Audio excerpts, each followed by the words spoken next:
વાત કરીએ અમદાવાદની તો અમદાવાદમાં સ્માર્ટ મીટરનું 6.67 લાખ બિલ આવ્યું કે જ્યાં નરોડાની ગાયત્રી ફિલ્મ સોસાયટીનો આ બનાવ ત્યારે રહીશોએ સ્માર્ટ મીટરના વિરોધમાં ધરણા કર્યા કે જે આગામી દિવસોમાં ગાંધીનગરમાં ધરણાની ચીમકી ઉચ્ચારી છે ત્યારે બંધ મીટરમાં 17,000 જેટલું બિલ આવ્યું।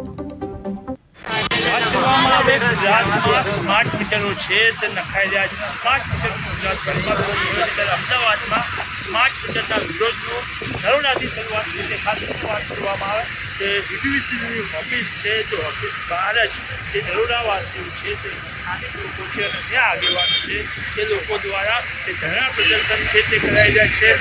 2 થી 3 दिवसथी लोग धरना प्रदर्शन कर रहा है। मांग है मांगी रहा है। खास कर जोवा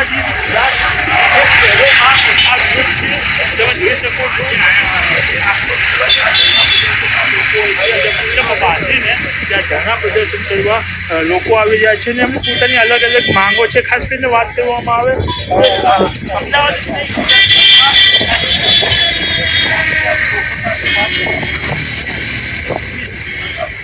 શું નામ છે તમારું, કેમ ધરણા પ્રદર્શન કરવા પડે, શું વાંધો છે સ્માર્ટ મીટર? કલ્પિત પરમાર જનસેના ગુજરાતનો પ્રમુખ સ્માર્ટ મીટર ગુજરાતના અલગ અલગ જિલ્લામાંથી જે રીતે વિરોધ ઉઠ્યા અને લોકોના મેસેજ પણ એવા હતા કે 19 લાખ રૂપિયા બિલ આવ્યા હતા। આ બાબતે અમને એવું લાગતું હતું કે આવું ન હોઈ શકે, પરંતુ જ્યારે આ ઘટના અમારા પગ નીચે આવી ત્યારે અમને હકીકતની જાણ થઈ। અમારા જ વિસ્તારની 5 થી 7 સોસાયટીની અંદર એક બંધ મકાન હતું। બંધ મકાનમાં અગાઉ 500 રૂપિયા જેટલું બિલ હતું, તે જ બંધ મકાનમાં અઠવાડિયાનું 1700 રૂપિયા બિલ આવ્યું છે, જેના પ્રૂફ પણ અહીંયા અમે બતાવેલા છે। જેનું 2 મહિનાનું 2000 કે 2500 માંડ બિલ આવતું એનું અઠવાડિયાનું 1800 રૂપિયા બિલ આવે છે, જેના પણ પુરાવા રજૂ કર્યા છે। ગઈકાલે આ જ સોસાયટીના એક બેનના ઘરે 6,67,000 રૂપિયા બિલ આવ્યું છે, જેના એવિડન્સ પણ આપેલા છે। 6,67,000 બિલ આવ્યું એટલે પેલા જે બેન હતા એમનું બીપી હાઈ થઈ ગયું, ચક્કર આવવા લાગ્યા, માનસિક દશા શું થઈ શકે। ત્યારબાદ એવો મેસેજ આવ્યો એમને કે જો તમે આ બિલ નહીં ભરો તો તમારું કનેક્શન અમે કાપી નાખીશું। તો આ તો કેવી તાનાશાહી। આ બાબતે જ્યારે આંદોલન 4 દિવસથી અહીંયા ચાલી રહ્યું છે, અહીંયાના અધિકારીઓને વાતચીત કરી, આમની જોડે કોઈ જવાબ નથી। બધા કહે છે અમે બંધાયેલા છે, ઉપરથી નક્કી કરે ખરું, તો આખરે ઉપર છે કોણ, ઉપરવાળો છે કોણ એ જ કોઈ ક્લિયર કરવા માટે તૈયાર નથી। મારું કહેવાનું સ્પષ્ટ એટલું જ છે કે જે સ્માર્ટ મીટર તમે લગાવેલા છે અહીંયાથી કાઢી જાઓ, જૂના મીટર લગાવી જાઓ, કારણ કે સરકારે કહ્યું છે કે પ્રાયોગિક ધોરણે જે સ્માર્ટ મીટર છે ગવર્મેન્ટ ઓફિસમાં લગાવવામાં આવશે, પ્રયોગ કરવામાં આવશે, ત્યારબાદ અન્ય રહીશોના ઘરમાં લગાવવામાં આવશે। જો તમે આ નક્કી કર્યું જ છે તો જે જગ્યાએ લાગેલા છે સોસાયટીમાં ત્યાં તમને એ સ્માર્ટ મીટર નીકાળવામાં વાંધો શું છે? ખાસ કરીને વાત કરવામાં આવે તો જે રીતે સ્માર્ટ મીટરનો વિરોધ છે, કેમ જૂના મીટર કરતાં મીટરમાં વધારે બિલ આવી રહ્યું છે, શું કારણ લાગેલું છે, અધિકારીઓનું શું કહેવું છે? અધિકારીઓ તો આ વિશે કશું બોલી શકતા નથી, કેમ કે એમની પાસે જે એમના જે અધિકારીઓ છે એમના ને એમના ટેકનિશિયન જોડે આના માટે કોઈ સમજૂતી જ નથી। એ પોતે જ સમજી શકતા નથી કે આ મીટરોમાં આવું કેમ બની રહ્યું છે। અને દિવસે ને દિવસે આ જે મીટર વીજળી બિલ અમારું 2 મહિનાનું આવતું હતું એ જ અત્યારે અઠવાડિયા 10 દિવસનું બિલ આવી રહ્યું છે। અને આ લોકો જોડે વારંવાર રજૂઆત કરી છે। આજે અમારો આ 5મો દિવસ ધરણાનો છે, તેમ છતાં આ લોકોનું પેટનું પાણી હલતું નથી। અને રોજે રોજ અત્યારે નવા મેસેજો આ લોકોએ કીધું હતું કે હવે કોઈ મેસેજો નહીં આવે ને હવે તમારે કોઈ એવું આવશે ને, તેમ છતાં હમણાં જ અમારા એક ભાઈ છે જે પોતે સિક્યુરિટીમાં નોકરી કરે છે, એના ઘરે 6,67,000 રૂપિયા બિલ આવ્યું છે। એ ભાઈ એટલો અહીંયા આવીને રડતો હતો અમારી જોડે, અને એના ફેમિલીવાળા એટલો અમારી જોડે આજીજી કરતા હતા, અમે એમને શું જવાબ આપીએ? આ જીબીવાળા અમારું કોઈ વાત સાંભળતા જ નથી। આજ 5મો દિવસ છે અને આજે અમે લોકો ભેગા થયા છીએ અને અમે આવતીકાલ માટેનો કોઈ મોટો પ્રોગ્રામ બને એવું અમે પ્લાનિંગ કરી રહ્યા છીએ। અને હજુ પણ આગળ અમારું આંદોલન અમે ચાલુ જ રાખીશું અને અમારે આ સ્માર્ટ મીટર જોતા જ નથી, ગમે તે કરીને અમને અમારા જૂના મીટર પાછા આપો। સરકાર કહી રહ્યા છે કે સ્માર્ટ મીટર પ્રાયોગિક ધોરણ નખાશે, પણ સરકાર જે બિલ આવે છે તમે એસી ઓફિસમાંથી તમારા અધિકારીઓને નીકાળો અને દેખો આ જે બિલ છે, બિલની રકમ જે દેખાઈ રહી છે, જે કેમેરામાં દેખાઈ રહી છે, સ્માર્ટ મીટર તો સ્માર્ટ થઈ ગયા, પણ અધિકારીઓ અને સરકાર છે અત્યારે સ્માર્ટ બનવાની પૂરેપૂરી જરૂર છે। ખાસ કરીને વાત કરીએ આ બિલ જે જોઈ શકો છો, જે આ રકમ છે, રકમ કોઈ સામાન્ય માણસ જોવે તો તેનું પણ બીપી હાઈ થઈ શકે છે, કેમ કે આ રકમ જોઈને તો સરકારને પણ શરમ અનુભવવી પડે કે એક સામાન્ય ઘરના વ્યક્તિને 6 લાખનું બિલ કેવી રીતે પહોંચે, કેમ કે ત્યાં આટલું બિલ યોગ્ય જ નથી ને આટલું બિલ સામાન્ય ફેક્ટરીઓ હોય છે તેમાં પણ આટલું બિલ આવતું નથી. એ જે બીજા ભાઈ છે આપણે એમની સાથે વાત કરીએ. શું કહેશો, જે કારખાના હોય છે મોટા એમાં પણ આટલું બધું બિલ નથી આવતું ને સ્માર્ટ મીટરમાં એકદમથી જ આવા બિલો આવી જાય છે, શું કારણ સ્માર્ટ મીટર નાખી રહી છે સરકાર? એટલા માટે તો આ જે પરિસ્થિતિ જે ઊભી થઈ છે એના માટે થઈને જ અમારી એક જ વાત છે કે ભાઈ સ્માર્ટ મીટર હટાવો અને જૂના મીટરો જે છે અમારા પાછા આપો. ગઈકાલે જ અહીંયા ગાયત્રી ગ્રીન જે સોસાયટી છે અમારી નજીકમાં, ત્યાં એક ભાઈનું 6,67,000 બિલ આવ્યું છે. એ ભાઈ અહીંયા આવીને રડતા હતા અને એમણે પોતાની રજૂઆત કરી છે કે હવે મારે ગળે ફાંસો ખાવો પડશે, કારણ કે આટલા રૂપિયા હું લાવું ક્યાંથી, મારી કોઈ પરિસ્થિતિ નથી. અને જીઈબી વાળા આ બાબતે કશું જ સાંભળવા તૈયાર નથી. જીઈબીમાં રજૂઆતો કરી છે કે આ બિલ આવું વધારે આવે છે, કે જે 2,000ની જગ્યાએ 6 લાખ આવે છે. એમને કહ્યું કે આગળ કાર્યવાહી કરશે કે ચેકિંગ કરશે, એ વિશે કોઈ વાતચીત થઈ? 5 દિવસથી આ બાબતે અમે વારંવાર રજૂઆત કરીએ છીએ, પણ જીઈબીના અધિકારીઓ અમારી કોઈ વાત સાંભળવા તૈયાર નથી. એ લોકોનું કહેવું છે કે અમારા હાથમાં કંઈ છે જ નહીં. તો અમારો એ પ્રશ્ન છે તો કોના હાથમાં છે? અમે ત્યાં જઈએ, અમારી રજૂઆત કરીએ, કારણ કે આ પ્રકારના બિલો જે છે સામાન્ય માણસ, સાધારણ માણસ, મધ્યમ વર્ગને પોસાતા નથી. જે બિલો 2 મહિનાના 1,500-1,700 આવતા હતા, અત્યારે હાલ અઠવાડિયા 10 દિવસમાં એટલા બધા બિલો આવ્યા છે. તો એના કેલ્ક્યુલેશન પ્રમાણે 6,000 થી 7,000 બિલ થાય તો સામાન્ય માણસ આ બિલ કેવી રીતે ભરી શકે? સાહેબ, જીઈબી કહી રહી છે કે અમારા હાથમાં કંઈ નથી.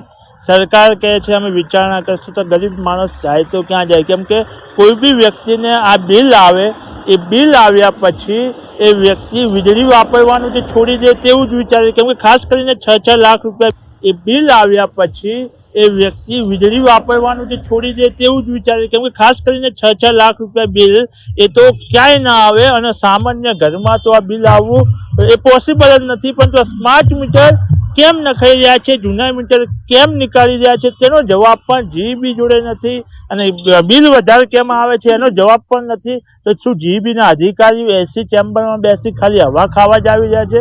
શું એ પગાર લે છે અને કામગીરી કરવાનું એમને કોઈ તસ્દી લેવાની કોઈ જરૂર નથી? કેમ નથી આવતા એ જગ્યા ઉપર જે બિલ વધારે આવ્યું, કેમ નથી ચેકિંગ કરતા? એ લોકોનો સવાલ છે, ગુજરાતનો સવાલ છે.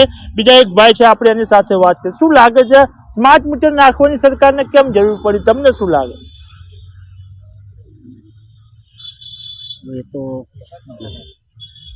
તમે શું કહેશો, કેમ સ્માર્ટ મીટર લાવવાની જરૂર પડી? તો મારો પ્રશ્ન સરકારને જ છે કે સ્માર્ટ મીટર નાખવાની કેમ જરૂર પડી. આગળ પણ આ અધિકારીઓને કેવું કે જે આગળના મીટર છે અને આ સ્માર્ટ મીટર છે, બંનેમાં કોઈ ડિફરન્સ નથી. તો પછી આપણે જૂના મીટરો ચાલુ રાખો ને, અમારે સ્માર્ટ મીટર જોઈતા જ નથી. વાત કરીએ તો જીઈબી કહી રહી છે કે અમે આમાં કંઈ ના કરી શકીએ ઉપરથી. તો તમને નથી લાગી કે અધિકારીઓ ખાલી એસીમાં હવા ખાવા જ આવે છે, કામગીરી નથી કરતી? અધિકારીઓ એવું કહે છે કે ભાઈ આ બધા મીટર, આ જૂના મીટર અને નવા મીટરમાં કોઈ ફરક નથી. જો કોઈ ફરક ના હોય તો અમને અમારા જૂના મીટર પાછા આપો. ફરક તો સીધો દેખાઈ જ આવે છે કે સ્માર્ટ મીટરમાં 6,67,000 બિલ આવે છે, લોકોને હજારો રૂપિયાના બિલ આવેલા છે. આજે કોઈ વ્યક્તિનો 15,000 થી 20,000 પગાર હોય, જો 5,000 10,000 રૂપિયા પગાર આ બિલ ભરવામાં જાય તો બાકીના ઈએમઆઈ અને હપ્તા કેવી રીતે ભરશે? પોતાનું જીવન કેવી રીતે ચલાવશે? અને મારી આ મુખ્યમંત્રી તથા ઉર્જા મંત્રીને અરજ છે કે અમારી આ વિનંતી સાંભળો અને આ જીઈબી વાળાને થોડા ખખડાવો અને જે ઊંઘી ગયા હોય તો એમને જગાડો અને અમારા જૂના મીટર પાછા આપો. ખાસ કરીને જૂના મીટરો છે તે રેગ્યુલર કમ્પ્લેટ ચાલતા હતા, પણ નવા મીટર, સ્માર્ટ મીટરમાં સ્માર્ટનેસ તો તમે કહી રહ્યા છો એમ લાગતી નથી. એ કેમ જરૂર પડી આ સ્માર્ટ મીટરની? અમને પોતાને ખબર નથી કે આ લોકો સ્માર્ટ મીટર કેમ લગાવે છે. અમારી નરોડા વિસ્તારની 4-5 સોસાયટીઓ છેલ્લા 5-6 દિવસથી અહીંયા ધારણા પર બેઠી છે. અમારી 3 બહેનોને તો અત્યારે હાલ એડમિટ કરેલી છે, જેઓને અત્યારે બાટલા ચાલુ છે. અને આવી 46 ડિગ્રી ગરમીમાં રાત દારો તાપ તડકો જોયા વગર અમારી પબ્લિક અહીંયા બેસે છે. પણ આ જીઈબીના અધિકારીઓના પેટનું પાણી પણ હલતું નથી. અને તેઓ લોકો તો કહે છે કે સ્માર્ટ મીટર અને જૂના મીટર બંનેની તુલના સરખી છે, પણ જો સરખી હોય તો 6 લાખ રૂપિયા બિલ આવે નહીં. બિલ ના આવે તેવું કહી રહ્યા છે, આટલું મોટું બિલ ના આવે એવું કહી રહ્યા છે. અને ખાસ કરીને વાત કરવામાં આવે 5 દિવસ થઈ ગયા ધરણાના, હજુ પણ કોઈ જવાબ નહીં મળે તો શું કરશો? હવે આગળની રણનીતિ શું? આ બેસી રહેશો કે આગળ કંઈ બીજી રણનીતિ કરશો? અમદાવાદ ગરમીના લીધે રેડ એલર્ટ જાહેર કરવામાં આવ્યું છે. 47 ડિગ્રી ગરમીમાં 5 દિવસથી બહેનો ભાઈઓ નાના ભૂલકાઓ જો આંદોલન કરતા હોય અને તંત્રના પેટનું પાણી ન હલતું હોય, ઉર્જા મંત્રી સાહેબના પેટનું પાણી ન હલતું હોય, કેમ કે આ જીબીના અધિકારીઓ તો ચિઠ્ઠીના ચાકર છે. એક સમય એવું પણ સમજી લઈએ. આ પોલિસી તમને એવું નથી લાગતું કે એમને આઈને ચેક કરવું પડે પહેલા કે કેમ આ થઈ રહ્યું છે? મીટરનું ચેકિંગ તમને નથી લાગતું કરવું પડે? ચોક્કસથી કરવું જોઈએ, પણ આમાં એકચ્યુઅલીમાં શું છે કે એમનો જે સ્ટાફ છે એમને પોતાને અવેરનેસ નથી તો બીજાની અવેરનેસની કે વાત કરીએ. એક્ઝેક્ટલી એ જ પોઈન્ટ છે. વિથઆઉટ આસ્કિંગ ટુ એનીવન, કે કોઈને પૂછ્યા વગર જ આ મીટરો લગાવી દેવામાં આવ્યા છે. કહેવાનો મતલબ એવો થાય છે 5 દિવસ થઈ ગયા છે. એવું કહી શકું કે સ્માર્ટ મીટરમાં આ લોકોને પણ ખબર નથી કઈ રીતનું મીટર કામ કરે છે યુનિવર્સલ. હા, ચોક્કસથી હું તમને શ્યોર કહી શકું છું. ઇવન તમે એમને પૂછો કે આનું એક્સપ્લેનેશન આપો તો નહીં આપી શકે. એક વ્યક્તિ આનું એક્સપ્લેનેશન નહીં આપી શકે. અને એટલા માટે જ કહું છું કે તમારી બેજવાબદાર ભૂલના લીધે તમે આના માટે જવાબદાર છો. 5 દિવસ થઈ ગયા, અમારી ધીરજ ખૂટી છે. હવે મોટો પ્રોગ્રામ ટૂંક સમયમાં આપવાની જરૂર ના પડે ગાંધીનગર ખાતે. બાકી આનો રેલો ફક્ત અમદાવાદથી નહીં, આખા ગુજરાતથી કોલ આપવામાં આવશે અને જબરજસ્ત ગાંધીનગરની અંદર ઉગ્ર આંદોલન કરવાની ફરજ અમારે ના પડે. તેના માટે તાત્કાલિક ધોરણે કોઈક ડિસિઝન લઈને અમને ન્યાય આપો એવી 2 હાથ જોડીને તમને વિનંતી કરીએ છીએ. અન્યથા રોડની જે લડાઈ છે તે લડવા માટે અમે સક્ષમ છીએ. ખાસ કરીને જે પ્રમાણે ગુજરાતભરમાં વિરોધ ચાલી રહ્યો છે, પણ નરોડા વિસ્તારના લોકો છે જે હવે લડી લેવાના મૂડમાં છે. અને આ જે ધરણા છે, આ પ્રદર્શન છે, ધીરે ધીરે અમદાવાદ નહીં ગુજરાતભરમાં જે ફેલાઈ રહ્યું છે કે સ્માર્ટ મીટર છે તેના જે બિલ આવી રહ્યું છે તે બિલ કેવી રીતે આવી રહ્યું છે આટલું વધારે, તેથી લોકો અચંબામાં છે. જે 6 લાખ રૂપિયા બિલ આવી રહ્યું છે તે કેવી રીતે અને શાના માટે આવી રહ્યું છે તેનો જવાબ પણ યુજીવીસીએલ જોડે છે ને સરકાર જોડે છે ને. એટલે ખાસ કરીને જો સરકાર આ વિશે કોઈ ધ્યાન નહીં દોરે તો આવનાર સમયમાં જે ઉગ્ર આંદોલન છે તે કરવાની ચીમકી અહીંથી ઉજારી છે ને અમદાવાદ નહીં ગુજરાતભરમાં આ આંદોલન થવાની શક્યતા છે. કેમેરા પર્સન રવિ વંજારા સાથે જયેશ પ્રજાપતિ, ગુજરાતી, અમદાવાદ.